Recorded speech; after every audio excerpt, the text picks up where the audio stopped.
जा रहे हैं अपने नेक्स्ट मीडिया वाले सेगमेंट में। मीडिया वाले सेगमेंट में अभी कोई आ गए कि नहीं? अच्छा, मेरे साथ अब सबसे पहले तो मीडिया के पुराना, जिसको कहते हैं ना, पुराने सबसे सीनियर मोस्ट सतीश झा साहब हैं। लेकिन आज सतीश झा साहब प्रश्न पूछने के रोल में, प्रिंसिपल के रोल में है या मास्टर के रोल में? मास्टर में टर्म यूज कर ले रहा हूं, बहुत दिनों बाद मास्टर यूज किया। शिक्षक के रोल में है, जो प्रश्न पूछेंगे अब जो इस समय की है। मेरे साथ सुजीत नायर साहब हैं, एचडब्ल्यू न्यूज वाले आ गए हैं। नमस्ते। शीतल साहब हैं, शीतल पी सिंह, और कौन है? अच्छा, राहुल देव जी और राणा यशवंत जी भी ज्वाइन कर रहे हैं। शुरू कर रहे हैं अपना आज का जो टॉपिक है, सुजीत नायर साहब, वो यही कि how effective is media to influence the national narrative. There are narratives which at times national होने चाहिए। आम आदमी के लिए कितना जरूरी है, नहीं है, ये अलग बात है, लेकिन इस मीडिया कितना इन्फ्लुएंस कर रहा है नेशनल नैरेटिव्स को? एक्चुअली आनंदवर्धन जी, पहले जो इन अर्लियर डेज ऐसा हुआ करता था कि मीडिया जो है वो न्यूज या जो एक्चुअल सिचुएशन है उसके बारे में बात करती थी। That was what the role of media was. आजकल media is very interesting, Singh sahab, it's a very interesting proposition because media is a tool to create narrative. तो अगर हम एक पार्टी में, अगर हम एक पार्टी के लिए सोचे, तो एक party can buy 10 medias which is kind of happening, and it can create the kind of narrative that the party wants, and that's the new thing। वो सबसे नया है आजकल, क्योंकि जो एक पार्टी चाहती है, जो एक पॉलिटिकल नैरेटिव है, वो हम क्रिएट कर सकते हैं। सो ऑफ कोर्स मीडिया जो है एक सबसे बड़ा माध्यम है मेरे हिसाब से एक पॉलिटिकल नैरेटिव क्रिएट करने के लिए, या for that matter of fact media एक सबसे बड़ा माध्यम है कोई भी नैरेटिव क्रिएट करने के लिए।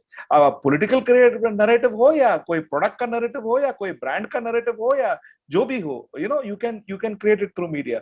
सो मीडिया का जो रोल है वो इज, आई थिंक पिछले 10 वर्षों से मीडिया का जो रोल है वो मुझे लगता है कंप्लीटली चेंज हुआ है। बिकॉज आज एक जमाना था जब मीडिया को एक वॉइस था, एक ओपिनियन था, और आज जो है वो मीडिया किसी का वॉइस, किसी का ओपिनियन जो है उसको मैग्नीफाई करती है। So that's the difference.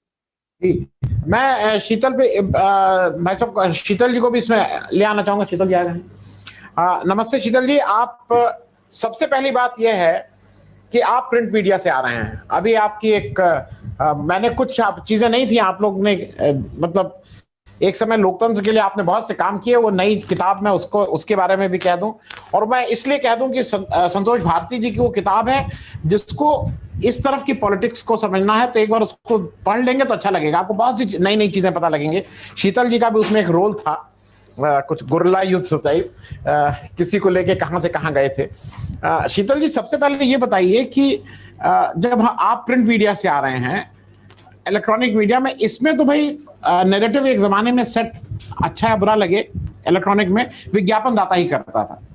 क्योंकि मैं इसलिए कह रहा हूं कि अगर सरकार सबसे ज्यादा विज्ञापन दे रही है और उस पर आपका मीडिया चल रहा है, तो इसमें सरकार का तो कहना है कि इसमें क्या खराबी है भाई। अगर मैं आपका पेपर चला रहा हूं तो आपको फिर मेरी बात छापनी होगी। शीतल जी, अब इसमें बात यह है कि ये मैं कौन है। लोकतंत्र में हम ये समझते हैं कि मैं जो है वो अवाम है। कॉन्स्टिट्यूशन कहता है वी द पीपल। तो ये जो मैं है वो पीपल को रिप्रेजेंट कर रहा है या अपने आप को रिप्रेजेंट कर रहा है, सवाल ये यहाँ से शुरू होगा। फिर वो सुजीत जी की बात बिल्कुल जुड़ जाएगी कि मीडिया में जब हम लोग आए थे और जो सोच के आए थे, जो समझ के आए थे, और वैसे तो सब लोग रोजगार तलाशने या दूसरे कारणों से भी आते हैं, वो सच्चाई है। ये कहना क्रांतिकारी बनना होगा कि सब इसमें कोई क्रांति करने के लिए आते थे, लेकिन फिर भी एक सोच समझ थी, एक पुराना अतीत था। ये लगता था कि हम पावर को चैलेंज करेंगे, उससे क्वेश्चन करेंगे जनता की ओर से, मोटा मोटी ये समझा जाता था। और वो करने की कोशिश हर आदमी में कुछ न कुछ लेवल पे होती थी। एक हिस्सा तब भी कोशिश करता था कि वो जो भी उस समय की सत्ता या ताकत होती थी, पावर, जिस किस्म से भी ब्यूरोक्रेसी हो, लीडर, कोई मंत्री हो, मुख्यमंत्री हो, वो उनके आसपास मंडराने की कोशिश करने वाले एक सेक्शन होता था। वो लोग सफल भी हो जाते थे थोड़े बहुत, लेकिन एक मेजॉरिटी थी जो पावर को चैलेंज करने की कोशिश ही करती थी मीडिया में अपना काम करते हुए, और उसका काम था कि सूचनाएं पब्लिक तक पहुंचाने के लिए वो खबर लिखता था, कि पब्लिक रिलेटेड चीजें लिखता था जो पावर को चैलेंज करती थी। एक साधारण सी बात थी। तभी प्रेस नोट बनते थे और सूचना विभाग होता था, और उसमें जो निदेशक वगैरह होते थे वो पत्रकारों को पटाने वटाने के काम किया करते थे, और उसमें कुछ हद तक सफल भी होते थे, वो काफी हद तक असफल रहते थे। एक संतुलन सा बना हुआ था, दोनों तरह की चीजें चल रही थी। लेकिन दुनिया में जो उथल पथल मची आर्थिक कारणों से, जो मचती है, जो जिसके लिए बहुत सारे सिद्धांत हैं सामने, उसके साथ साथ जो तकनीकी विकास हुआ, मीडिया महंगा होना शुरू हुआ, और उसमें मशीनें जो आई, मशीनों के साथ जो तकनीक आई, और वो सब बहुत महंगी महंगी हुई, और फिर धीरे धीरे क्या हुआ कि जो मझोला और छोटा मीडिया था, जो उस समय साथ साथ चल रहा था, वो भी था, उसका भी कुछ एग्जिस्टेंस था, उसको भी कुछ लोग पढ़ते थे। जैसे हमारे पड़ोस में फैजाबाद से एक अखबार निकलता था कोऑपरेटिव में, जनमोर्चा, और आप सब लोग जो उत्तर प्रदेश से परिचित होंगे जानते होंगे, एक समय उस अखबार का कई जिलों में सर्कुलेशन किसी भी बड़े से बड़े अखबार के टक्कर का होता था। तो यानी उसकी रीडरशिप भी थी, और उसकी तरह के अखबार भी, जो एक कोऑपरेटिव निकालता था, उसको पढ़ने वाले लोग थे। अब इस तरह की चीजें एकदम गायब हो गई तकनीक के विकास से, और बहुत ज्यादा पैसे के इस्तेमाल से मीडिया के संचालन में, और उन सब का कोई अस्तित्व ही नहीं रह गया। तो जब वो चीज खत्म हो गई, और धीरे धीरे इस पर बहुत संख्या में कम लोगों का वर्चस्व हो गया लोगों के दिमाग तक पहुंचने में, तो वो जो हिस्सा जो प्रेस नोट तक था, वो उससे आगे बढ़ गया। अब वो टर्म डिक्टेट करने लगा, अपनी चीजें चाहने लगा, कौन सी खबर कहाँ लगेगी, यहां तक पहुंचा। कुछ खबरें कुछ के बारे में नहीं लगेंगी, ऐसा बहुत सारे राज्यों के मुख्यमंत्रियों के बारे में हो गया। ये आज इसी दौर में नहीं हुआ, इससे 15-20 साल से हो गया है, 25 साल से हो गया बल्कि, कि हर राज्य में वहां के मुख्यमंत्री के बारे में खबर तो नहीं ही छपती थी। ये मेरे जमाने में भी था, जब से हम लोगों ने 84 में, 84-89 में भी मुख्यमंत्री ये सब मैनेज कर लेते थे। मुख्यमंत्रियों के लिए मतलब एक तंत्र था जो मैनेज कर लेता था, और मान लीजिए कहीं छपी हुई तो बड़ी, उसके लिए भी एक संघर्ष, वो एक कथा बन जाती थी कि ऐसे ऐसे किया तो वैसे करके वैसे छपी, नॉर्मल कोर्स में नहीं था। इतना तो शुरू हो चुका था, तब इसका अब विस्तार हुआ, और अब वो उस स्टेज में है जो नायर साहब ने कहा बिल्कुल सही है, कि अब कोई पब्लिक से रिलेटेड, वी द पीपुल की कोई सूचना है ही नहीं। सारी सूचना पहले से तय की हुई है, खरीदी हुई है, सूचना चलाने वाला तंत्र पूरा खरीदा हुआ है, और बाकी छटपटाने के लिए बहुत सारी चीजें हैं जिसमें हम आप भी शामिल हैं जो प्रोग्राम कर रहे हैं। लेकिन जो पब्लिक डिस्कोर्स है कम्युनिकेशन का, वो पूरा का पूरा अब तहस नहस से खत्म है, बिक चुका है, उसका कोई अस्तित्व नहीं। वो सब कुछ ताकत जिसके पावर जिसके पास है उसी के हाथ में है, उसी के लिए है, उसी के द्वारा तय किए हुए नैरेटिव को चलाने, बढ़ाने और लोगों से मनवाने, लगातार मनवाने का काम करने के लिए अभिशप्त। जी, मैं राणा यशवंत जी को भी ले रहा हूं डिस्कशन में। यशवंत साहब, एक चीज ये बताइए, इलेक्ट्रॉनिक मीडिया को देख के हम सब लोग बड़े हुए, उसके जो सबसे पुराने पुरोधा विनोद दुआ हुआ करते थे हिंदी न्यूज के, उनकी जनवाणी कार्यक्रम ये सब होता था। आज की उसमें तो अब रिपोर्ट तो बंद हो गई है, अब केवल जो मेन इलेक्ट्रॉनिक मीडिया के जो मेन चैनल हैं वो केवल डिबेट कराते हैं, संग्राम, दंगल, महासंग्राम, क्या मतलब आर पार, कांटे की लड़ाई, क्या क्या नाम करके। तो अब डिस्कोर्स, अब न्यूज है ही नहीं, करीब करीब मैं किसी ऐसा न्यूज मुझे नहीं मिलता, ले दे के शायद डीडी न्यूज में कुछ न्यूज भले ही मिल जाए, बाकी जो मेन बड़े मीडिया हैं जो करीब 95% स्पेस है, वो न्यूज अब करते ही नहीं है। आप भी रहे हैं, आपने चैनल चलाया है, आप चैनल समझते हैं, ये क्यों शिफ्ट हुआ? शिफ्टिंग नहीं है, मोटे तौर पर जिस बात की चर्चा आप कर रहे हैं कि नैरेटिव आप क्रिएट करते हैं, मीडिया नैरेटिव क्रिएट करता है। अभी शीतल जी कह रहे थे, मुझे लगता है कि मीडिया जो है वो समाज की तरफ से सत्ता का प्रतिपक्ष रचता है, यह एक आम धारणा रही, और शुरुआती दौर में भी मीडिया ने अपनी भूमिका निभाई होगी। आज की तारीख में अगर बार बार ये सवाल हम लेकर के आते हैं कि मीडिया अपना रोल नहीं निभा रहा है। मीडिया सवालों के घेरे में है, संदेह के दायरे में। जब कभी भी आप किसी भी संस्थान से, संस्था से, संगठन से, व्यक्ति से सवाल करने लगते हैं और बार बार करते हैं, तो इसका एक मतलब ये है कि उसकी सार्थकता है, उसकी उपादेयता है और आप चाहते हैं कि वो टूल के तौर पर इस्तेमाल किया जाए। क्योंकि लोकतंत्र है, लोकतंत्र में एक बहुत बड़ा स्तंभ है मीडिया, और आप चौथा पाया कहते हैं। जो आपका संविधान है, आर्टिकल 19 जो कहता है कि आपको अपनी अभिव्यक्ति का अधिकार है, जिसके तहत मीडिया भी अपनी बात रखता है। क्योंकि आपने टीवी की बात की है तो मैं टीवी के दायरे में रहूंगा। ये बात पूरी तौर पे तो ठीक नहीं है कि सारा जो दायरा है खबरों का वो डिस्कशन से भर गया है, बहस से भर गया है। हाँ, बहस है क्योंकि विमर्श चाहिए। अब एक बड़ी ईमानदार बात ये है कि मीडिया में जो नैरेटिव है, या तो वो सत्ता के पक्ष में अपनी राय आपने तैयार कर रखी है, तो बहस से पहले आपको ये पता है कि मुझे इस टॉपिक पर मामले को कहां तक ले जाना है, इस बहस को किधर मोड़ना है। एक दूसरा हिस्सा मीडिया का है जो पहले लगातार अपनी बात रखती है। उसके साथ एक सहूलियत ये है कि वो मीडिया का जो पारंपरिक रोल रहा है, या जिस तरीके से मीडिया परिभाषित है कि वो सत्ता के विरोध में, समाज के हक में अपनी बात रखेगा, उसकी आड़ में वो चलता है। लेकिन दरअसल वो भी पूर्वाग्रह से ग्रस्त है। उसके पास भी जो अपना मन है और अपना मत है उसने पहले से बना रखा है, तो उसमें ईमानदारी नहीं बचती। जब कभी भी हम ये तय कर लेते हैं कि आपके खिलाफ ही मुझे लगातार बोलना है और आपके सफेद कपड़े में दाग देखना है, तो मैं बार बार दाग देखूंगा, बार बार आपके खिलाफ बोलूंगा, तो मेरा जो मत है, अगर पहले से मैं आता हूं आपको सुनने के लिए, तो मैं पहले से ये तैयार हूं कि आप क्या कहेंगे, आपकी अपनी राय क्या होगी।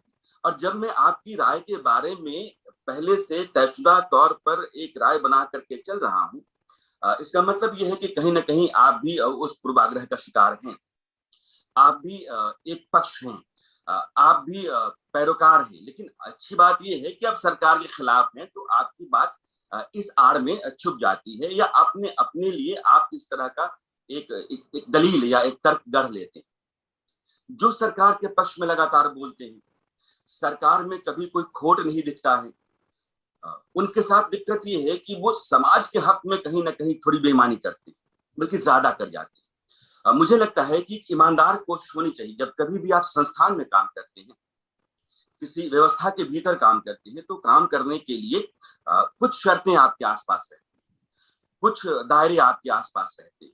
उन दायरों के भीतर, उन शर्तों के तहत आप अपना रोल कितना निभा सकते हैं।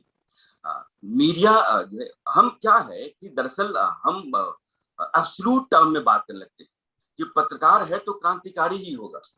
हम न्यूज बिजनेस में हैं, यह बात समझना बहुत जरूरी है। व्यवहारिक मत होना चाहिए कि न्यूज बिजनेस है ये, और कभी भी कोई भी आदमी लाठी तलवार लेकर के लगातार एक ही बात रखता चला जाए, तो वह बात धीरे धीरे अपना मायने खो देती है।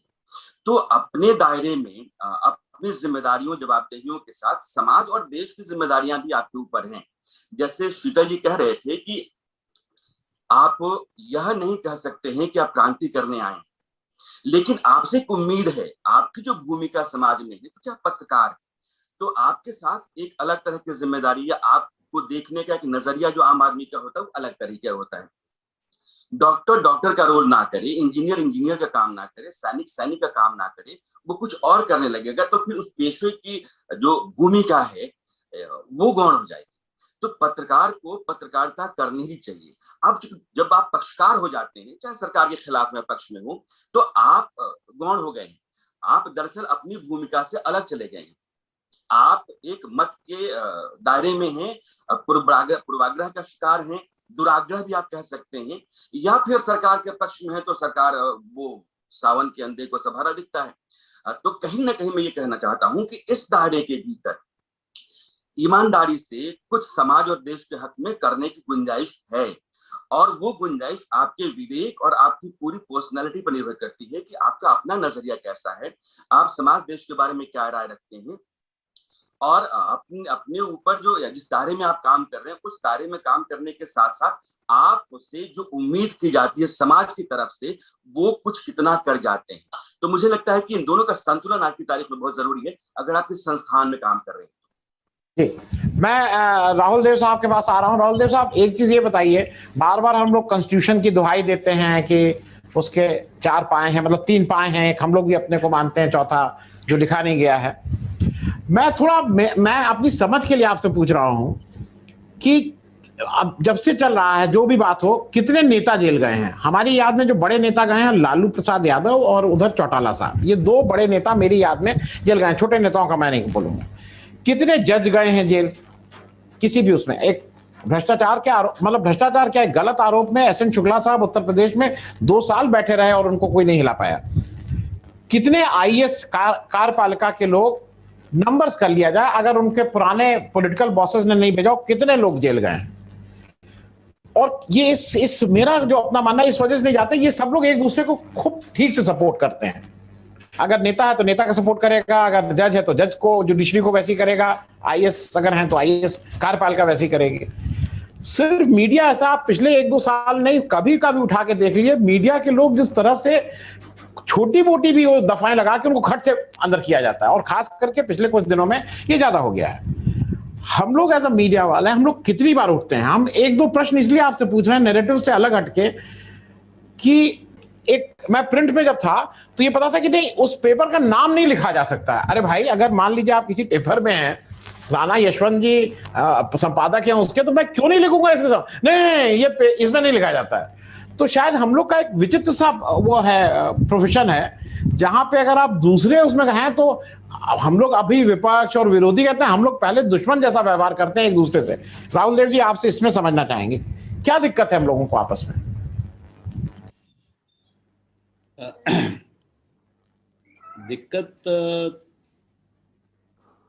दिक्कतें तो कई हैं। दिक्कत तो है ना? नहीं, दिक्कत तो हमेशा रहती है भाई। अब ये बताइए कि कौन सी 2 संस्थाएं ऐसी हैं जिनके आपस में रिश्तों में दिक्कत नहीं है, या कौन से 2 ऐसे इंसान हैं जिनके आपस में दिक्कत नहीं है? तो इसलिए दिक्कत अपने आप में कोई दिक्कत नहीं, किस तरह की दिक्कत है, कितनी गहरी है, कितनी महत्वपूर्ण है, और वो देश को, समाज को, और हमें एक व्यक्ति के रूप में हमारी एक निजी हमारी गरिमा और स्वायत्तता को किस हद तक प्रभावित करती है, ये महत्वपूर्ण सवाल है। क्योंकि जहाँ 2 इंसान हैं वहाँ तो सब मतभेद होंगे ही और अलग दृष्टियाँ होंगी। तो एक बहुत, देखिए, व्यावहारिक चीज़ है।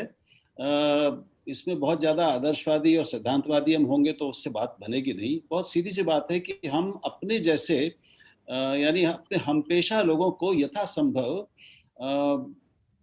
बदनामी से और नुकसान से बचाने की कोशिश करते हैं, और इसमें कई बार अपने ही द्वारा स्थापित और स्वीकृत मर्यादाओं को भी भुला देते हैं।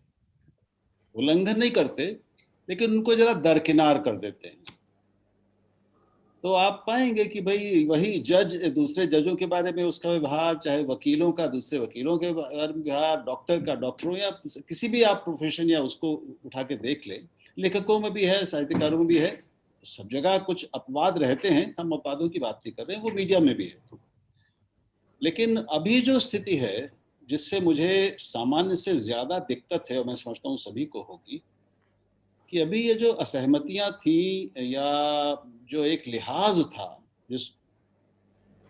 वो लिहाज तो खैर कब का खत्म हो चुका, लेकिन हालांकि कई जगह वो अब भी है, लेकिन कुछ ऐसे हमारे योद्धा आ गए हैं, मीडिया योद्धा और महावीर आ गए हैं, जो मतभेदों को शत्रुता बनाने पर तुल गए, जो दुश्मनी पैदा कर रहे हैं। असहमति यानी शत्रुता, और अब नाम लेने की जरूरत नहीं है, आप कहेंगे तो मैं ले भी सकता हूं, मुझे कोई समस्या नहीं है। और वो अब पहले एक व्यक्ति से शुरू हुई, और अब मैं पाता हूं कि वो एक प्रवृत्ति बन गई है। तो अब पत्रकार ही, कुछ एंकर और पत्रकार, कुछ महावीर जो हैं, हमारे मीडिया महावीर हैं, वो दूसरे पत्रकारों और एंकरों या संपादकों को, अखबारों को, चैनलों को देशद्रोही तक कहने लगे, गद्दार तक कहने लगे हैं। यह पहले नहीं था। मतभेद पहले भी थे, वैचारिक मतभेद बहुत गहरे, बहुत तीखे होते थे, बहसें खूब होती थी, लेकिन ये नहीं होता था कि भैया ये देशद्रोही है, इसको जेल में भेजवाओ, इसको गिरफ्तार होना चाहिए सार्वजनिक रूप से। ऐसा नहीं होता था जब तक कोई हत्या वत्या उस तरह का अपराध न करते। लेकिन वैचारिक मतभेद और भिन्नता के कारण कोई आप ये कहें कि ये देशद्रोही है या राजद्रोही है, देशद्रोही कहा जाता है आजकल, राष्ट्र विरोधी है और गद्दार है और इसको गिरफ्तार होना चाहिए, ये क्या कहूं, ये पाप है। ये तो केवल पत्रकार को ही नहीं, किसी भी व्यक्ति को या नागरिक को यह कहने का अधिकार कि वो देशद्रोही है या राष्ट्र विरोधी है, गद्दार है, ये अधिकार केवल कानून को है, किसी भी दूसरे व्यक्ति और संस्था को नहीं है। ये संसद को भी अधिकार नहीं है, शायद, मैं समझता हूं जी। ये किसी राजनीतिक दल को और बड़े से बड़े नेता को भी नहीं है। ये केवल पुलिस यानी जो न्याय व्यवस्था है हमारी, ये उसके अधिकार में है कि वो किसी व्यक्ति के काम को देश विरोधी या राजद्रोह 124A या और भी जो मानहानि और ये 2-3 जो बड़े समस्या परक कानून हैं, उनके भीतर उनका सचमुच में दोषी पाए और सजा दे। तो हम एक साथ वकील भी हैं, हम वादी भी हैं, हम वकील भी हैं और हम ही न्यायाधीश भी हैं, और हम ही मतलब उनका बस चले तो वो फांसी देने वाला जल्लाद भी वही हो जाए। ये तो अद्भुत है मामला, और ये तो मैं क्या कहूँ, ये भयानक है, और जो कहूँगा ये पत्रकारी पाप है। जी जी। मैं सतीश झा, राहुल ये बताएं, क्या आनंद जी कुछ कह रहे थे आप? नहीं, मैं कह रहा था आप कुछ पूछेंगे तो अच्छा रहेगा। सतीश झा साहब सबसे सीनियर भाई हम लोगों में। राहुल ये बताएं कि जो पहले कम से कम 1990 के पहले जो मुझे याद है, तब पत्रकार के ऊपर एक आक्रमण नहीं करता था। आज की तारीख में जैसे आपने कहा, पत्रकारिता में एक दूसरे के ऊपर जो आक्षेप लग रहे हैं, आक्रमण हो रहा है, जजमेंट दिया जा रहा है, ये कैसे शुरू हुआ, कहां से शुरू हुआ? सतीश, पहले तो नमस्कार। बहुत सालों बाद हम लोग एक मंच पर हैं, आप दिख रहे हैं, बात कर रहे हैं, ये मेरे लिए बहुत खुशी का मौका है, वो बात है। और आनंद को इसको संभव बनाने के लिए धन्यवाद। ये शुरू तो मानना पड़ेगा कि अभी पिछले कुछ सालों में हुआ है, जब हमारी राष्ट्रीय वैचारिक और राजनीतिक जीवन में, चिंतन में कुछ नए तत्व शामिल हो गए या कर दिए गए, और वो लगातार हो रहे हैं। वामपंथ बनाम दक्षिणपंथ ये पहले भी था, मार्क्सवाद, माओवाद एक तरफ, दूसरी तरफ तथाकथित नव उदारवादी, पूंजीवादी और दक्षिणपंथी वैचारिकताएं और सोच और संस्थाएं सब पहले भी थी। तो इसका श्रेय तो मैं समझता हूं कि एक ही व्यक्ति को दिया जाएगा।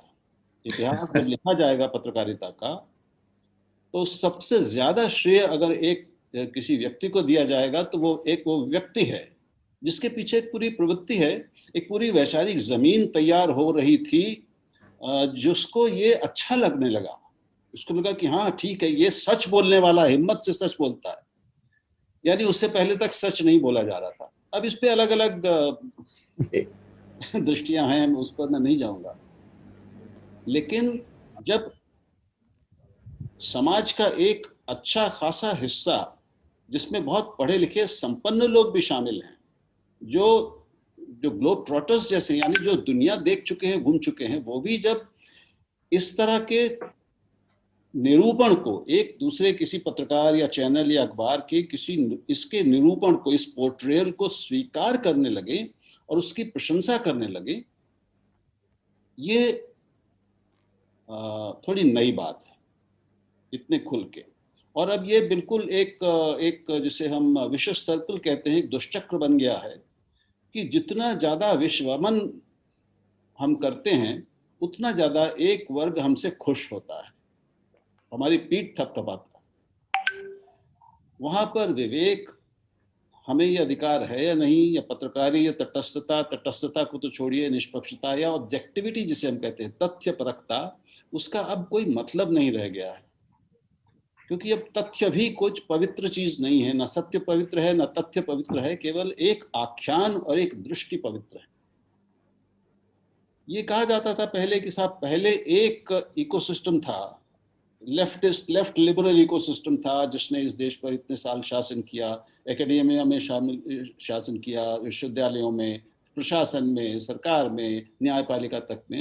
तो अब उसका एक प्रतिपक्ष खड़ा हुआ है जो एक अलग इकोसिस्टम अपना बना रहा है, एक पारिस्थितिकी बना रहा है, राजनीतिक, सामाजिक पारिस्थितिकी, विचार की पारिस्थितिकी बना रहा है। उस आरोप में एक दम है।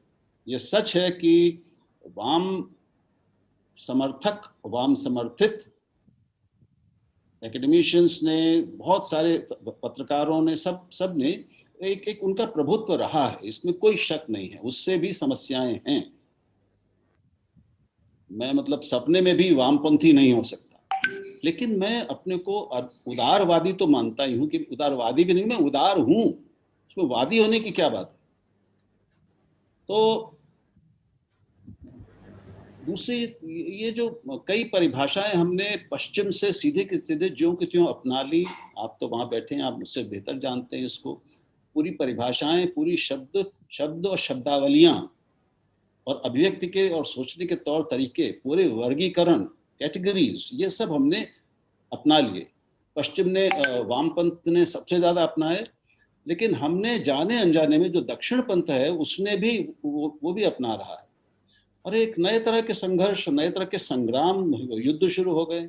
लेकिन ये जो बात है कि व्यक्तियों को लोकतंत्र की सबसे बड़ी गाली देना, सबसे घृणित आरोप अगर लोग किसी नागरिक पर लग सकता है तो वो तो शायद देशद्रोह का है। ये लगाना बिना इसका तो अधिकार ही नहीं है हमको। अगर हमारे पास कोई सूचना है तो हम वो सूचना सामने रख सकते हैं, और उसमें अगर कोई पत्रकार फंसता है, कोई संपादक फंसता है, तो उसको पूरी सजा मिलनी चाहिए, लेकिन सजा हम नहीं दे सकते। तो ये समस्या है। और एक लंबी ऐतिहासिक इसकी पृष्ठभूमि है सतीश, लेकिन इस खास प्रवृत्ति की जो शुरुआत है उसका श्रेय तो मैं एक ही व्यक्ति को दूंगा, जो अब प्रवृत्ति बन गया है।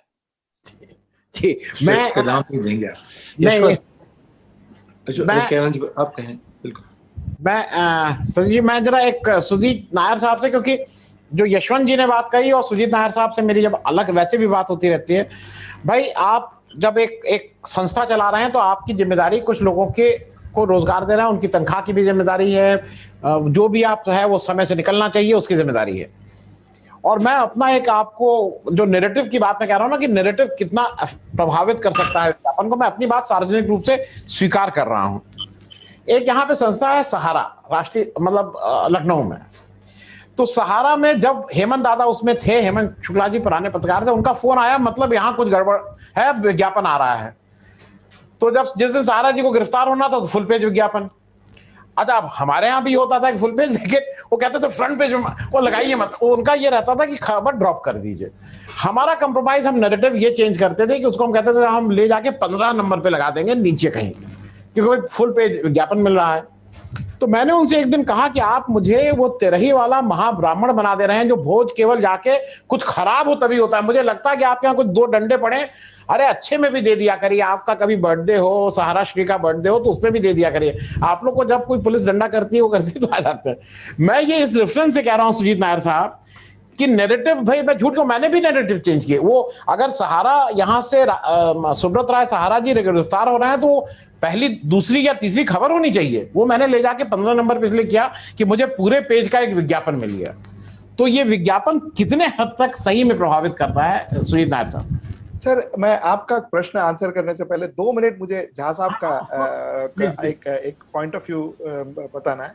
देखिए सर, पहले जो था पत्रकारिता एक प्रोफेशन था। अब क्या हुआ है कि पत्रकारिता जो है वो मिक्सअप हुआ है बहुत।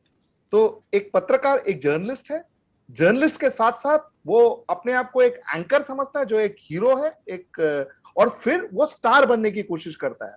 तो पत्रकारिता, एंकरशिप, स्टार, ये सब पूरा मिक्सअप हुआ है। तो उसमें ये जो कोर पत्रकारिता है समवेयर वो कम होते गया और ये स्टार और एंकर का जो जो जो उनका जो रोल है वो बढ़ते गया मुझे मेरे हिसाब से।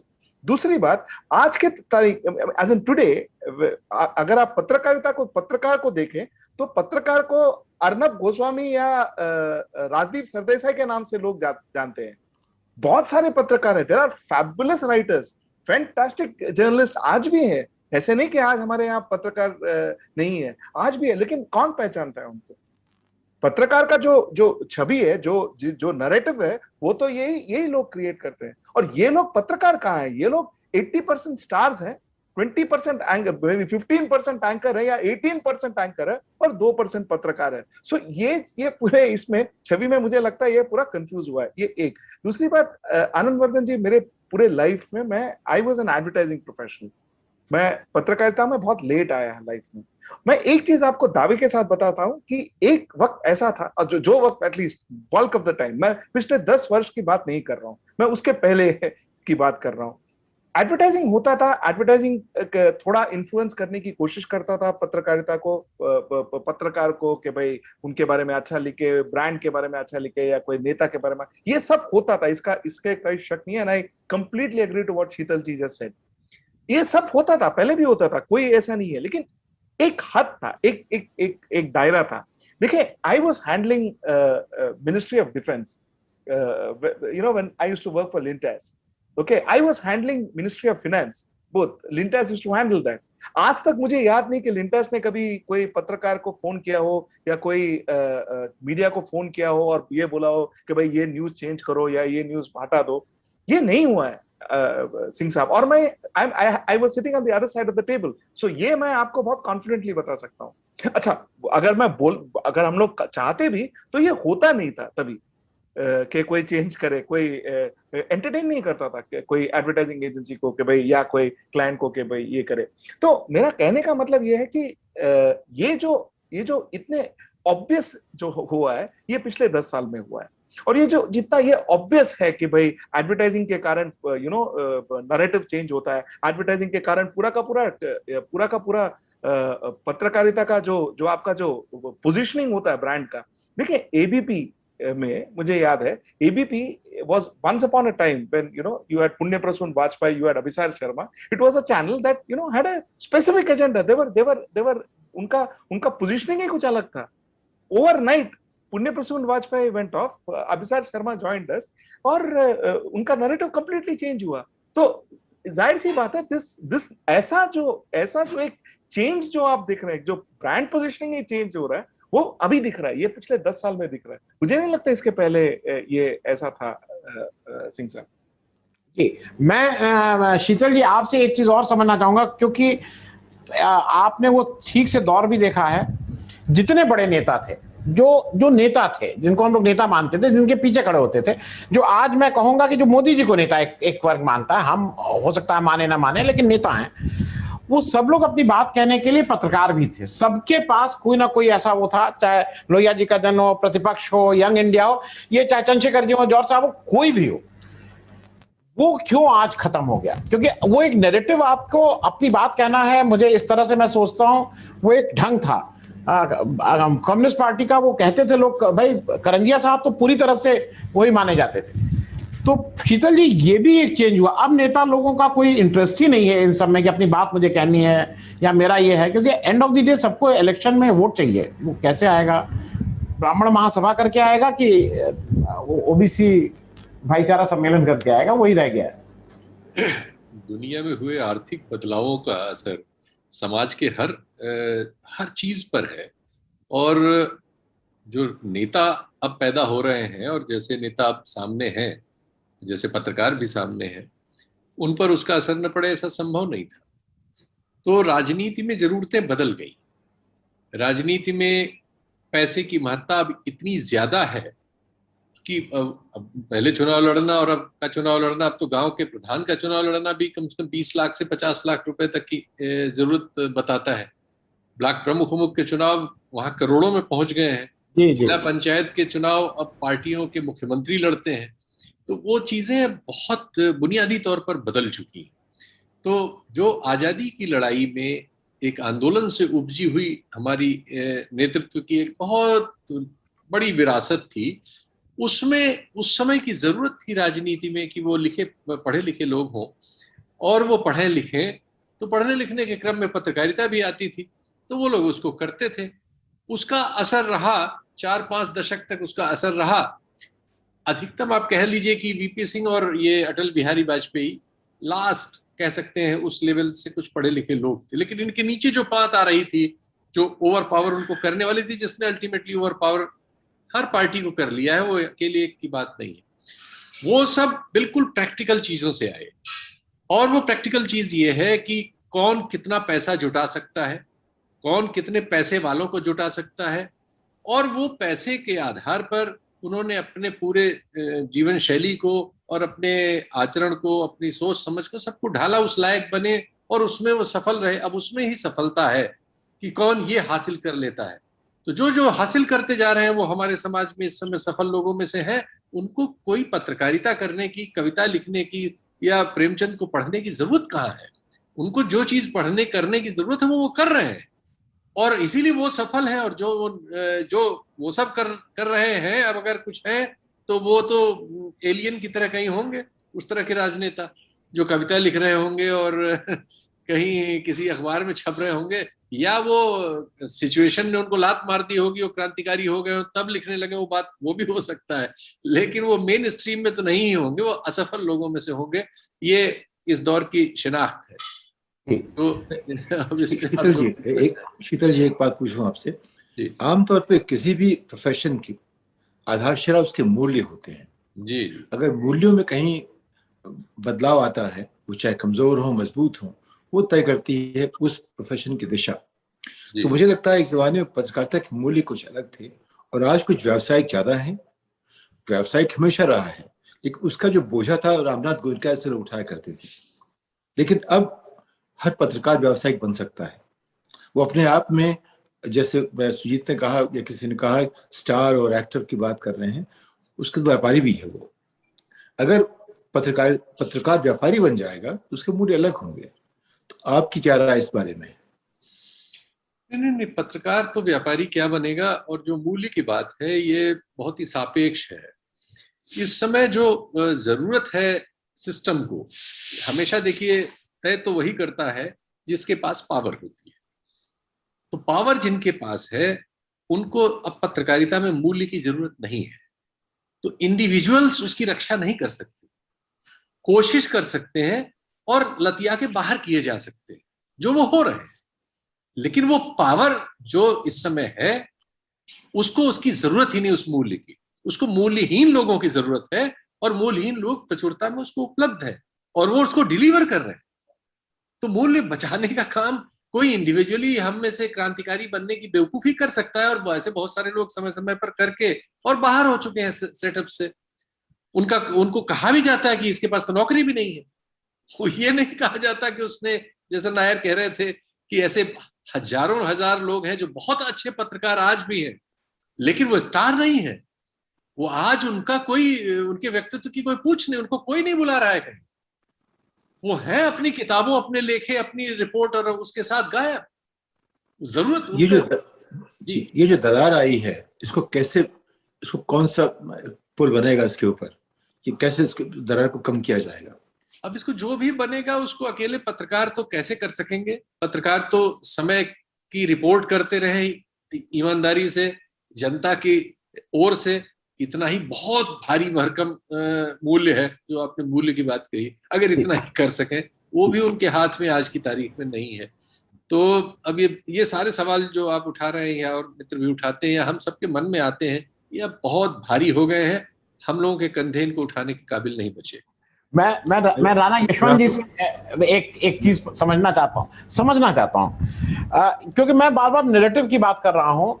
एक रोल और हो गया है अब हर चीफ मिनिस्टर या वो प्रेस सलाहकार रखने लगा है।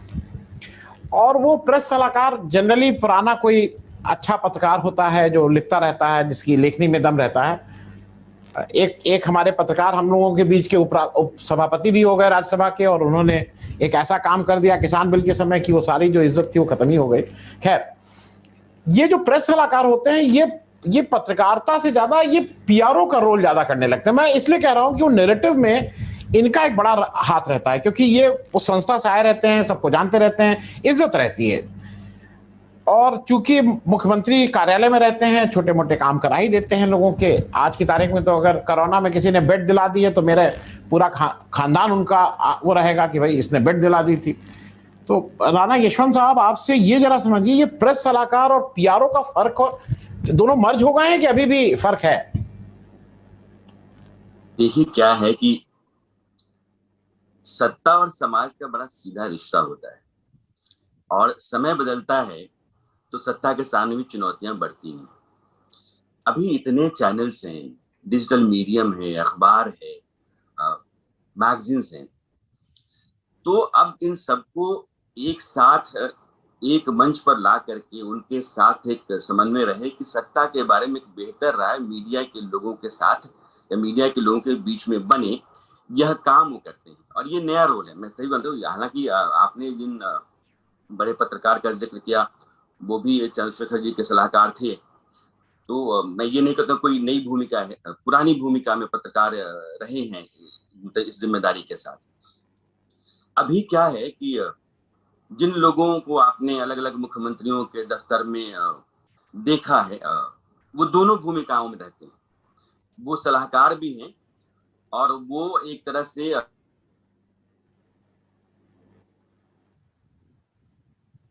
सरकार के मुताबिक चैनलों पर या अखबारों में ले जाएं, उस तरीके से चलवा पाएं, छपवा पाएं, इसकी भी जिम्मेदारी रहती है। एक छोटा सा वाकया मैं आपको बताता हूं कि हमारे एक मित्र राज्य के मुख्यमंत्री, मैं हूं क्या, आवाज आ रही है? बोलिए बोलिए। हाँ, तो किसी राज्य में मुख्यमंत्री के सलाहकार हैं, और एक खबर थी जो शायद उन्होंने मुझे बताना भूल गए होंगे, दिमाग से निकल गई होंगी बात। साधारण सी खबर थी, ऐसा नहीं था कि खबर सामान्य जैसे चैनलों में चलती है, अखबारों में चलती है, वैसी ही थी। लेकिन शाम को मेरे पास उनका फोन आया कि वो खबर गई नहीं, बहुत संकट है, एक बार आप बात कर लीजिए। तो मैंने कहा कि ठीक, मैं बात कर लूंगा, लेकिन कभी ऐसा हो तो आप बता दीजिए। साधारण सी बात है कि एक प्रेस कॉन्फ्रेंस है या कोई बाइट है, और उसमें ऐसा भी कुछ नहीं है कि सरकार के बारे में कोई बहुत अच्छी राय बताती है या खराब राय बताती है।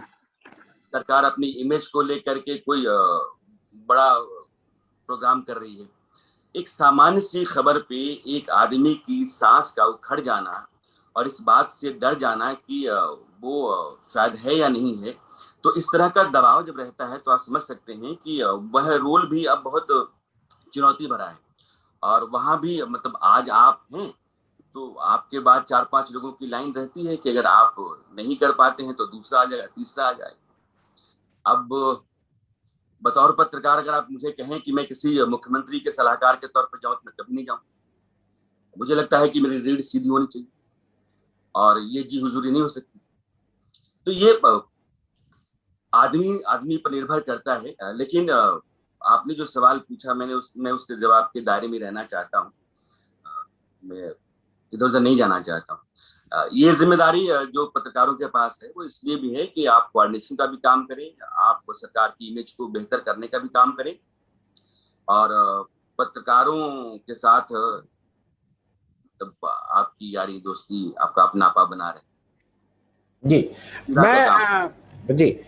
मैं राहुल जी आपसे एक चीज और, क्योंकि अभी एक नया अभी आया है पेगासस, उसके बिना शायद पूरा कोई भी इस समय का विमर्श पूरा नहीं होगा, क्योंकि बिरादरी के रूप में जितने आईएएस को देख लीजिए, आईपीएस को देख लीजिए, नेता को देख लीजिए, अभिनेता किसी को भी देख लीजिए, बिरादरी के रूप में सबसे बड़ी बिरादरी जिसकी जासूसी करने का जैसा कहा जाता है कि वो लिस्ट में नाम है, वो पत्रकारों का है। 40 पत्रकार, मुझे और किसी बिरादरी के 40 लोग नहीं लगते हैं। वो अलग बात है कि वो सीबीआई के डायरेक्टर थे तो 8 लोगों का हो रहा था, वो आरोप उन्होंने चीफ जस्टिस के ऊपर लगाया था उस महिला ने, तो उसके 11 लोगों का हो रहा था, लेकिन पर से 40। तो एक तरफ ये कहा जाता है कि हम लोग भाई पीछे पीछे चलते हैं, एक तरफ ये भी है कि इनका नैरेटिव भी इतना इंपॉर्टेंट है आज भी पत्रकारों का कि उस पर नजर रखनी जरूरी है। कि जितना भी हम लोग कह रहे हैं, जैसे शीतल जी कह रहे थे कि अब मुश्किल लग रहा है हम लोगों को, कैसे करेंगे, लेकिन नजर तो रखनी पड़ रही है सरकार को।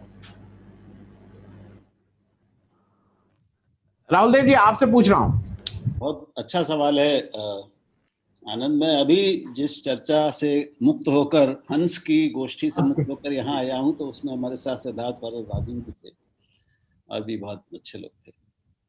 तो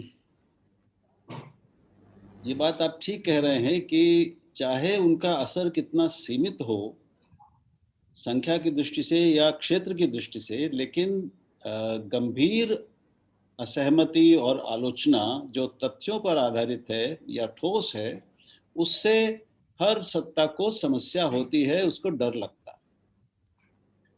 वो जरूरी नहीं कि उसके बराबर की ताकत रखती हो।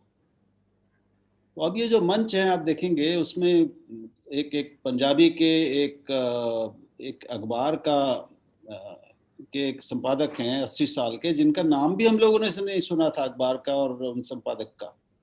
झारखंड का एक कोई पत्रकार, एक कहीं कोई और उत्तर पूर्व का पत्रकार, इस तरह के नाम भी हैं। कुछ बड़े नाम भी हैं जो अधिकांश अपवादों को छोड़कर आप पाएंगे कि वो अंग्रेजी मीडिया के नाम है। तो एक तो अंग्रेजी और भाषाओं का जो अंतर है वो भी इसमें यहाँ पे दिख रहा है, हालांकि मैं उसकी और गहराई में भी नहीं जाऊंगा, लेकिन कुछ है ऐसी बात कि सत्ता को अंग्रेजी मीडिया और उसमें जो आलोचना है वो ज़्यादा गंभीर लगती है और डरावनी लगती है, बावजूद बजाय भाषाई अखबारों में या मंचों पे जो बात आती है। तो अगर जब इरादा ये हो कि विरोध और असहमति और आलोचना, मुख्य तौर पर ऐसी आलोचना जो विरोध को बढ़ा सकती है, लोगों को प्रभावित कर सकती है, उसको खतरे के रूप में देखना और उस पर निगाह रखना, निगरानी करना, वो चाहे कितने भी मानवीय गरिमा और बुनियादी अधिकारों का हनन करने वाली हो, ये एक टेक्नोलॉजी नई है, प्रवृत्ति नई नहीं है। और अभी हम तो पता नहीं अगले सालों में हम क्या क्या देखेंगे, किस तरह के तकनीकी हमले देखेंगे, लेकिन जो एक सत्ता की प्रवृत्ति है, मैं वहां भी एक करके आ रहा हूँ, वही हमको यहाँ पे मूल में इसके दिख रही है। देखिए तो सुन के लग रहा है आपको राहुल जी कि जैसे सत्ता तय कर रही नैरेटिव मीडिया का, मीडिया नहीं तय कर रही नैरेटिव देश का, लेकिन सत्ता जो है मीडिया के नैरेटिव तय कर रही है, ऐसा लग रहा है। इसमें क्या शक है, अपवाद हैं, लेकिन और मैं ये स्पष्ट कर दूं कि ये सत्ता केवल केंद्र की सत्ता नहीं है। बिल्कुल। अभी जो हम बात वहां कर रहे थे, मैं दोहरा ही रहा हूं अपने को, जहां उसका बड़ा रोचक था विषय, मुखालफत और बगावत, व्याख्या, दुर्व्याख्या और पुनर्व्याख्या। तो आप देखिए कि पश्चिम बंगाल की सरकार भी आपको दिखती है कि असहमति और जरा सी भी असहमति के लिए उतनी ही असहिष्णु है। और वहां एक जादवपुर विश्वविद्यालय के प्रोफेसर को एक कैरिकेचर फॉरवर्ड करने पे गिरफ्तार कर लिया जाता है मुख्यमंत्री के। अभी कल की खबर थी कि तमिलनाडु में 2012 से, यानी जयललिता जी, स्वर्गीय जयललिता जी के शासन में जिन 90 मुकदमे, जो मानहानि के मुकदमे किए गए थे मीडिया संस्थानों पर, उनको कल वापस लिया गया है। और राजनीतिक विरोधियों, आलोचकों पर 120 मुकदमे थे मानहानि के, उनको भी कल वापस लिया गया। हम चाहे बिहार देख लें, चाहे हम पंजाब देख लें, हम और उत्तर प्रदेश देख लें, मध्य प्रदेश देख लें, राजस्थान देख लें, आपको हर जगह सत्ता की इस प्रवृत्ति के बहुत ठोस संकेत और कार्यवाहियां मिल जाएंगी। तो एक बुनियादी जो संघर्ष है वो लोकतंत्र के भीतर सत्ता और पत्रकारिता के बीच रहेगा। वो जितना स्वस्थ रहेगा और जितना मजबूत रहेगा, उतना लोकतंत्र के हित में है। सत्ता को खतरा तो हमेशा रहेगा ही आलोचना से, और उससे वो कितनी उदार है और कितनी वो उसका अपना चरित्र और व्यक्तित्व कैसा है, इसमें अंतर थोड़ा आता है। और अभी वो हम देखते हैं कि ये जो संघर्ष है ये अब शत्रुता में बदलता जा रहा है। तो वो शत्रुता भी अब कहाँ कहाँ तक जाएगी अभी ये कहना कठिन है। तो ये बहुत डरावना समय है। मैं सतीश, मैं आप कुछ नहीं, मैं नहीं तो सुजीत साहब आपसे एक मेरे मन में सब प्रश्न हैं और नैरेटिव के प्रश्न हैं। अभी एक हम लोगों ने देखा कि भास्कर के ऊपर एक आईटी रेड हुई, पूरा देश का मीडिया एक साथ खड़ा हो गया और पूरे मीडिया ने कहा भाई बड़ा गलत बड़ा गलत। और हम सब लोगों ने मैंने भी कुछ किया उसमें, मैंने भी अपनी तरफ से बोला जिससे जो हो सकता था। मैं गिलहरी का काम किया भाई अपने को करके, मैं जाके जो बड़ा काम कर सकते थे बड़ा किया, पूरे देश का मीडिया खड़ा हो गया। सुजीत साहब ये मुझे बताइए, दानिश सिद्दीकी की जिस तरह से हत्या होती है अफगानिस्तान में, और मुझे इसलिए ये लगता है कि मैं तो बहुत लेट इस प्रोफेशन में आया हूं, उस पे जो हमारा देश का मीडिया नहीं खड़ा हुआ था। और वो एक ऐसा समय था जो मुझे लगता है कि इंटरनेशनली हम इस मैसेज को दे सकते थे कि ये क्या कर रहा है पाकिस्तान और तालिबान मिलकर। उसकी हत्या हुई, उसको टैंक के नीचे जिस ढंग से डाला गया, क्यों फर्क था दोनों में? भास्कर और जबकि भास्कर के पास, जैसा आईटी वाले कह रहे हैं भाई, वो पावर प्लांट भी चलाते हैं, वो डेवलपर भी हैं, उनके और भी इसके अलावा भी काम है। जबकि दानिश को तो और कुछ नहीं कर रहा था, केवल पत्रकारिता कर रहा था। मैं सुजीत साहब ये आपसे जरा समझना चाहूंगा दोनों का फर्क। मुझे लगता है कि भास्कर का जो केस हुआ था, whenever that happened, there was no right wing or left wing that was either protecting or going against them. Bhaskar के अगेंस्ट कोई राइट विंग और लेफ्ट विंग का इशू नहीं था, पर दानिश के अगेंस्ट एक पैरेलल नैरेटिव था जो सेलिब्रेट कर रहा था उनका डेथ। अनफॉर्चुनेटली बहुत बुरी बात है, but they were celebrating it. So obviously आप जो देखें, it was the difference was very clear. एक राइट विंग जो था वो उनके डेथ को सेलिब्रेट कर रहा था, और जो थोड़े बहुत जैसे आप और मेरे जैसे चैनल्स हैं, क्विंट है वाकई वगैरह, जो हमने जितना हो सके उतना हमने उसके बारे में बात किया। तो ये तो जाहिर सी बात है, this is something that normally happens. And secondly sir, इसकी बात क्यों आई एम सेइंग, इस पे न्यूज क्लिक पे रेड हुआ, कितने जनों ने बात किया? और हमारे पे रेड हुआ, कितने जनों ने बात किया? हमारे कंपनी को चालू होके 1.5 साल नहीं हुआ, हमारे पे इनकम टैक्स रेड हुआ, 52 आवर्स रेड हुआ, कितने जनों ने बात किया? सो आई थिंक ये एक पर्सपेक्टिव है सर, और उसके बियॉन्ड कुछ नहीं है। जी नहीं, मैं इसी प्रश्न को जरा आगे मैं शीतल जी से भी पूछ लूं, क्योंकि शीतल जी आज मैं इसी कार्यक्रम कर रहा था और मैं नाम क्या नाम लूं किसी का, उसमें एक बड़े आए जो चैनल पे आते हैं, बड़े जानकार लोग हैं, ऐसा नहीं है, मतलब वो उस जानकारी को रखते हैं, अफगानिस्तान पॉलिटिक्स को ठीक से रखते हैं। उन्होंने ये सब दानिश की बात हुई, उन्होंने कहा देखिए दानिश की हत्या कर दी और कैसे कर दी और क्या कर दी। तो हमने कहा भाई दानिश को आप लोगों ने फिर इसको क्यों नहीं न्यूज बनाया गया? और हमने उनसे कहा कि जब शिखर धवन के उंगली में कहीं चोट लगती है और वो ही इज नॉट एबल, वो प्ले नहीं कर सकता कानी उंगली में या बीच की उंगली में, तो हमारे देश का शीर्ष नेतृत्व, तो हमारे प्रधानमंत्री उनसे फोन करके और मतलब उनको ट्वीट करके कहते हैं भाई जल्दी से ईश्वर करे चोट ठीक हो जाए और आप खेलने लगिए। एक तरफ दानिश की हत्या होती है और दूसरा, मुझे अभी भी याद रहेगा, रवीश कुमार को मैग्सेसे अवार्ड मिला। मैं हो सकता है रवीश कुमार की सारी चीजों से बहुत अगेंस्ट हूं, मुझे लगता है वो बहुत बायस्ड हैं वो, लेकिन पत्रकार हैं, इसमें कहीं कोई दो राय नहीं, वो पत्रकार छोड़ के और कुछ काम नहीं करते हैं। उनको मैग्सेसे मिलता है, एक कॉमन कर्टसी, भाई ये देश के लिए बड़ी बात है। हमने उनसे कहा कि वो दानिश को मिला था पुलित्जर, कहना पुलित्जर मालूम नहीं क्या होता है, कौन जानता है। ऐसे लोगों को अगर देश का उनका कहना था कि नहीं, वो शिखर धवन को इसलिए करते हैं कि राजनेता को थोड़ा अच्छा लगता है कि इस तरह के लोग रहे जिन लोगों को ज्यादा लोग जानते हैं। ये मैं जरा आपसे समझना चाहूंगा भाई, अगर दानिश को और रवीश को एक ट्वीट, ये तो ट्वीट है, हो सकता है आप खुद भी ना करते हो, कोई और करता हो, इस पे क्या दिक्कत है? इस पे क्यों कंजूसी है? पता नहीं आप उधर से देख पा रहे हैं कि नहीं। यशवंत जी उंगली उठा रहे थे, कोई सवाल है उनका भी सुन ले। हाँ पहले यशवंत जी का सुन। हाँ, मैं दानिश के सवाल पे आ रहा था, क्योंकि दानिश को लेकर के हिंदुस्तान का जो मीडिया है, टीवी, उसने पूरी संजीदगी से उस मामले को उठाया है। दानिश जो है मजहब की आड़ में एक आतंकवाद की जो का जहर है जो फैल रहा है अफगानिस्तान में, और उसका असर दुनिया के तमाम हिस्सों में भी हो रहा है। तो जितने भी पढ़े लिखे समझदार पत्रकार हैं, पत्रकारों की भी अलग अलग कोटियां हैं, हमको ये मानना पड़ेगा। तो कुछ लोगों का अपना फितूर है कि वो पॉपुलर होने के चक्कर में या फिर बहुत सारा सोशल मीडिया का अट्रैक्शन अपनी तरफ लेने के चक्कर में एक खास तरह की राय का शिकार होते हैं। मैं हमेशा कहता हूं कि वाद जो है वो आपको एक सांचे में डाल देता है, फिर आपको पूर्वाग्रह का शिकार बनाता है। एक स्वतंत्र विचार आदमी का होना चाहिए, और जब तक आपका स्वतंत्र विचार नहीं है तब तक आप सही बात नहीं कह सकते हैं, चीजों को सही तरीके से नहीं देख सकते हैं। अब जो आपने सवाल किया था वो सत्ता का सवाल था, लेकिन दानिश के साथ साथ एक और वहां हत्या हुई है खाशा की। वहां के वो बहुत पॉपुलर कॉमेडियन है खाशा, और कंधार में रहते हैं। वो राज कपूर की तरह ही एक्टिंग करते थे और उसी तरीके से वो वहां लोगों को हंसाते थे। मंच पर उनका बड़ा जलवा था। उनकी भी हत्या वैसी जैसे दानिश की भी।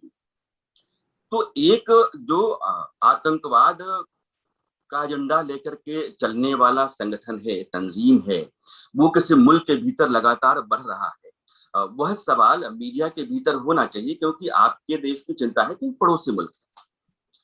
दूसरी बात मैं ये कहना चाहता हूं कि जो राहुल जी कह रहे थे कि बहुत देर से राहुल जी ने बहुत बुनियादी और बहुत मजबूत प्रश्न उठाए हैं कि जब व्यक्ति जो है वो प्रवृत्ति बन जाता है तो खतरनाक है, और समाज में एक अलग तरह की राय पैदा होने लगती है।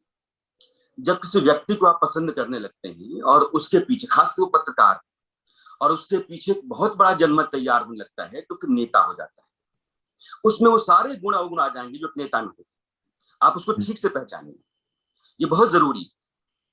और तीसरा ये है कि एक पारिस्थितिकी तैयार होती है, जो राहुल जी कह रहे थे कि आपके देश के भीतर, आपके समाज के भीतर कुछ खास तरह की प्रवृत्तियों के लिए, विचार के लिए, पसंद के लिए और नापसंद के लिए एक पारिस्थितिकी तैयार की जा रही है, और वह इस देश की सेहत के लिए ठीक है। ये बहुत जरूरी है कि हम ये सोचें कि हमारे पास कुछ। अब राहुल जी ने जो सवाल किया वो कई तरह के प्रश्न कर रहा है। ममता बनर्जी की सरकार जितनी पाबंदियां डालती, जितने अत्याचार वहां हैं, मीडिया पर जो जुल्म सितम है, उसका एक धड़ा बिल्कुल जिक्र नहीं करता है। लेकिन केंद्र सरकार जब करती है तो फिर वो खड़ा हो जाता है। अरे भाई, दोनों एक ही तरह की प्रवृत्तियां हैं, दोनों के खिलाफ एक ही तरह की आवाज होनी चाहिए। आप, पता नहीं आप लोगों को पता है या नहीं है, आप तेलंगाना में चलिए और आंध्र प्रदेश में चलिए। तेलंगाना और आंध्र प्रदेश के भीतर मीडिया के ऊपर जो सत्ता का अंकुश है वो कितना है, वहां के पत्रकारों से आप पूछिए। लेकिन आप जाके खड़ा हो जाएं, क्योंकि सत्ता के खास वर्ग के हिमायती आप हो गए। तो जब कभी ममता बनर्जी होंगी तो आपकी राय, आपकी जुबान बदल जाएगी। अखिलेश यादव होंगे तो आपकी राय बदल जाएगी। जब नरेंद्र मोदी होंगे, शिवराज सिंह होंगे, तो आपकी राय बिल्कुल बदल जाएगी। अरे आप वही पत्रकार है ना। तो आप जब एक ही तरह की प्रवृत्तियां, एक ही तरह की कुवृत्तियां, एक ही तरह की कुव्याख्याएं आ रही हैं, तो आपका नजरिया एक सा होना चाहिए। पानी पानी होता है। अब आप कहें कि नहीं ऐसा नहीं है, वो एक शेर है कि सच घटे या बढ़े तो सच नहीं रहता, कृष्ण बिहारी नूर का है, और झूठ की कोई इंतहा नहीं है। तो सच में जहां कहीं भी आप मिलावट करते हैं, नहीं ये नहीं, थोड़ा ये है, नहीं थोड़ा ये है, तो फिर आप उसके साथ खिलवाड़ करते हैं और आप खुद के साथ भी खिलवाड़ करते हैं। लेकिन वो जो राहुल जी कह रहे थे ना, वो बहुत अच्छी बात है कि आपके साथ मेरी असहमति है तो मैं आपका दुश्मन हूं। अगर आपके विचार मेरे विचार नहीं मिलते हैं तो मेरी आपकी अदावत है। आप मेरे बारे में सोचना, बोलना बिल्कुल एक अलग तरह का रुख अख्तियार कर लेते हैं, और यह आपकी कुढ़मगजता है, यह मानसिक संकीर्णता है। आप पढ़ने लिखने के बाद भी बहुत सारी तंगी का शिकार है, और यह आज के पत्रकारों के सामने बड़ी चुनौती है। सत्ता दबाव देगी, हमेशा देती है। सत्ता एक चुनौती है, आपके लिए खतरा है, हमेशा रही है। लॉर्ड विलियम बेंटिक, जब इस देश में अखबार शुरू हुआ, बंगाल गजट, अब जाइए बंगाल गजट के संपादक को बेंटिक की पुलिस ने जाकर के बंद कर दिया पूरे अखबार को, और उसको भेज दिया लंदन। तो सत्ता के साथ मीडिया का संघर्ष लगातार रहा है, और वो चूंकि समाज बदलता है, वक्त बदलता है, चुनौतियां बदलती हैं, तो उसकी शक्लें बदलती नहीं। लेकिन आपको अपनी भूमिका के लिए तैयार होना चाहिए। आप कहें कि नहीं मैं ठीक हूं, मैं तो मोदी खिलाफ बोलता हूं लेकिन ममता खिलाफ चुप हो जाऊंगा, मैं तो शिवराज सिंह खिलाफ बोलता हूं लेकिन नवीन पटनायक खिलाफ चुप हो जाऊंगा, ऐसा नहीं होना चाहिए। जी, मैं शीतल जी आप अपनी बात जरा संक्षेप में, क्योंकि हमें इसको क्लोज करना है। शीतल बिल्कुल आपका नया कार्यक्रम शुरू। बस इतना ही कि देखिए, सत्ता इस मामले में सफल है कि वो जनता को विभाजित करने में बहुत सफल है इस समय। उसके दुष्परिणाम हैं जो विभिन्न क्षेत्रों में इस तरह से आ रहे हैं कि लोग आपस में एक दूसरे से लड़ रहे हैं, पत्रकार भी आपस में एक दूसरे से लड़ रहे हैं और समाज के हर हिस्से आपस में लड़ रहे हैं। हिंदू मुसलमान लड़ ही रहे हैं, सिख और हिंदू भी लड़ाए जाते हैं, जरूरत पड़ने पर लड़ा दिए गए, जाट खोज लिए गए, मतलब हम तमाम शत्रु खोजते जा रहे हैं और उनसे दूसरे लोगों को आमना सामना करते जा रहे हैं। तो ये जहां से ये फैसले होते हैं और जहां से इस तरह के नैरेटिव आगे बढ़ाए जाते हैं और जिसको हमारी बोगी लेके आगे बढ़ती है, उससे सत्ता को इसमें सफलता मिलती है कि ये विभाजन बढ़ता चला जाए और ये बढ़ता चला जा रहा है। क्योंकि जो बुनियादी समस्याएं हैं उनका हल लोगों के पास नहीं है, तो ये काम बढ़ता ही जाएगा, इसको रुकने का इसका कोई अंदेशा नहीं है। और उससे ये समस्याएं इसी तरह का रूप लेंगी जैसा उन्होंने लिया है, ये और विभत्स होगा। अभी लोगों में मारपीट होंगी, अभी तो स्टूडियो में मारपीट होती हैं, फिर पत्रकार संगठन बहुत से बने हुए पहले से भी थे, लेकिन अब उनमें ये दुर्भावना जो बढ़ती जा रही है कि वो मुसलमान है इसलिए हम उसकी खबर नहीं चलाएंगे, कोई होगा जाट वाली नहीं चलाएंगे, कोई फिर अभी आदिवासियों का एक झगड़ा हो रहा है राजस्थान में, ये विभाजन बढ़ता ही जाएगा। इसका फिलहाल इलाज पत्रकारों के पास तो नहीं है और जिनको करना है उनकी तो इच्छा है इस विभाजन को बढ़ाने में। थैंक यू सो मच, आप सब लोगों का बहुत बहुत धन्यवाद ज्वाइन करने के लिए। अगर आपको दी पब्लिक के कार्यक्रम पसंद आते हैं तो इन्हें लाइक करें। अगर आप इस वीडियो को YouTube पर देख रहे हैं तो चैनल को सब्सक्राइब करें, और अगर आप इसे Facebook पर देख रहे हैं तो दी पब्लिक के पेज को लाइक करें। अगर आप चाहते हैं कि हम निष्पक्ष पत्रकारिता को जारी रखते हुए आपसे जुड़े मुद्दों पर सवाल उठाते रहें तो हमें सहयोग करें। आपका छोटा से छोटा सहयोग भी इस मुहिम को जारी रखने में हमें ताकत देगा। डोनेट करने के लिए डिटेल्स जो हैं वो डिस्क्रिप्शन बॉक्स में दी गई हैं। धन्यवाद।